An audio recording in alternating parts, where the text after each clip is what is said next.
Assalamualaikum warahmatullahi wabarakatuh. Oke guys, untuk di video kali ini aku mau bikin ide jualan terbaru, yaitu risol lapa. Kenapa aku namakan risol lapa? Karena untuk isiannya aku tidak menggunakan sayur, tapi aku menggunakan saus dan juga mayones. Dan untuk sausnya itu aku gunakan yang rasa pedas, makanya aku namakan risol lapa. Buat kalian yang penasaran bagaimana proses pembuatannya, yuk ikutin terus videonya sampai selesai dan menontonnya. Jangan skip agar mendapatkan hasil yang sama seperti yang saya buat. Dan di sini sudah kita siapkan bahan-bahannya. Yang pertama aku gunakan tepung terigu sebanyak 150 gram. Setelah itu ada tepung panir sebanyak 200 gram. Lalu ada tepung tapioka, di sini aku gunakan 1 sendok makan saja.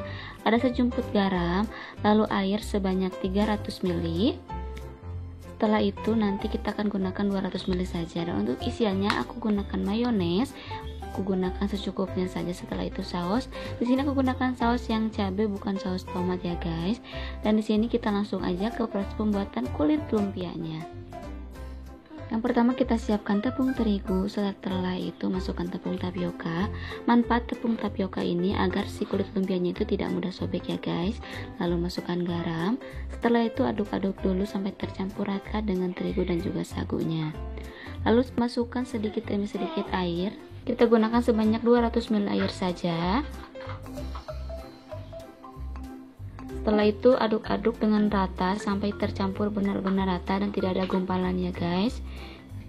Kalian bisa menggunakan garpu untuk mengaduknya ataupun bisa menggunakan kocokan agar tidak ada gumpalan.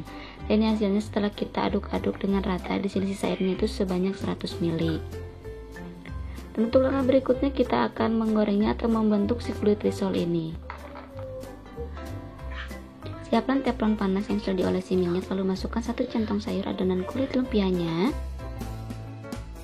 Setelah itu putar-putar dengan rata agar tidak ada gumpalan. Lalu diamkan yang putih-putihnya itu sampai menghilang. Kalau sudah menghilang itu tandanya sudah matang, langsung aja kita angkat. Dan ini hasil setelah kita angkat. Ini tidak mudah sobek ya guys, karena tadi kita menggunakan sagu. Jadi kita langsung saja angkat dan lakukan ke semua adonan sampai selesai. Dan ini dia hasilnya setelah selesai. Dan itu hasilnya cukup lumayan banyak. Untuk kita lihat dulu, untuk teksturnya ini sangat tipis, tapi nggak tipis-tipis banget. Ini tuh tidak mudah sobek kalaupun digeber-geber, karena tadi kita menggunakan sagu. Jadi manfaatnya sagu agar tidak mudah sobek. Lalu di sini kita sudah siapkan telur. Untuk 1 telur ini kita kasih air sebanyak 5 sendok makan. Ini gunanya untuk mencelupkan nanti agar menempel dengan tepung panir ya guys. Tadi aku lupa untuk di bahan-bahannya. Kita langsung aja untuk ke proses pencetakan atau pembentukan. Ambil 1 lembar kulit lumpia. Setelah itu kita masukkan saus. Setelah saus kita masukkan mayones. Untuk banyaknya saus itu terserah kalian, mau sedikit boleh, mau banyak juga boleh. Setelah dimasukkan mayones, kita langsung saja tilap. Kita tilap seperti membungkus kulit risol saja. Tapi ini ukurannya agak sedikit kecil.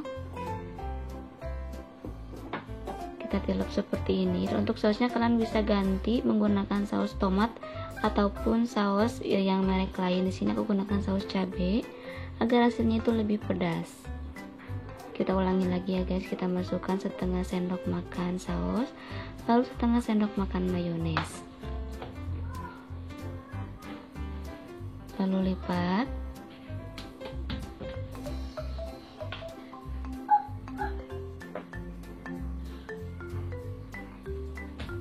Dan ini dia hasil setelah kita lipat. Lakukan ke semua adonan sampai selesai ya guys. Di sini sudah kita lipat sebanyak 4.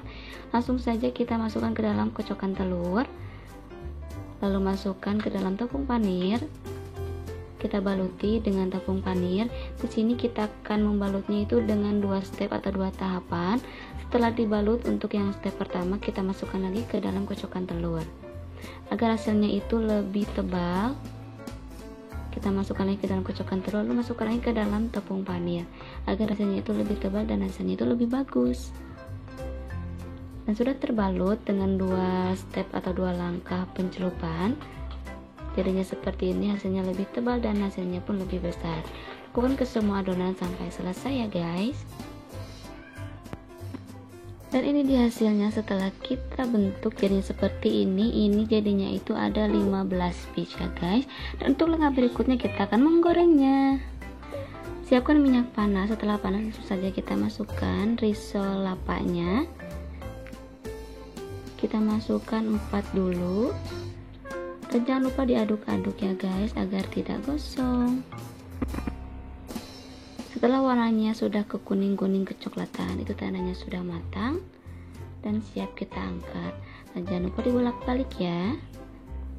Untuk apinya jangan terlalu besar, sedang-sedang saja agar tidak mudah gosong. Dan ini dia hasilnya, sudah mulai ke kuning-kuningan, itu tandanya sudah matang. Langsung saja kita angkat dan kita hidangkan. Oke guys, ini dia hasilnya setelah kita plating di piring jadinya seperti ini. Langsung saja kita akan cobain dalamnya itu seperti apa teksturnya. Kita belah dulu menggunakan pisau. Ini kita lihat dalamnya ini sudah keluar ya guys. Ini hasilnya itu dalamnya itu lumer banget. Tadi kita pakai sedikit jadi tidak terlalu keluar. Dan ini tuh dijamin enak banget, rasanya pun mantul banget apalagi untuk menu buka puasa kalian. Jadi kalian tidak harus menggunakan isian sayur ataupun isian daging. Isian saus dan juga mayones pun itu sudah enak banget. Tapi buat kalian yang kurang suka pedas, aku sarankan untuk sausnya diganti dengan saus tomat saja agar tidak terlalu pedas. Dan oke, kalau begitu terima kasih buat kalian yang sudah ngikutin video kita sampai selesai. Semoga bermanfaat dan semoga berhasil buat kalian yang mau langsung nyobain. Sampai jumpa kembali di video-video berikutnya. Wassalamualaikum warahmatullahi wabarakatuh.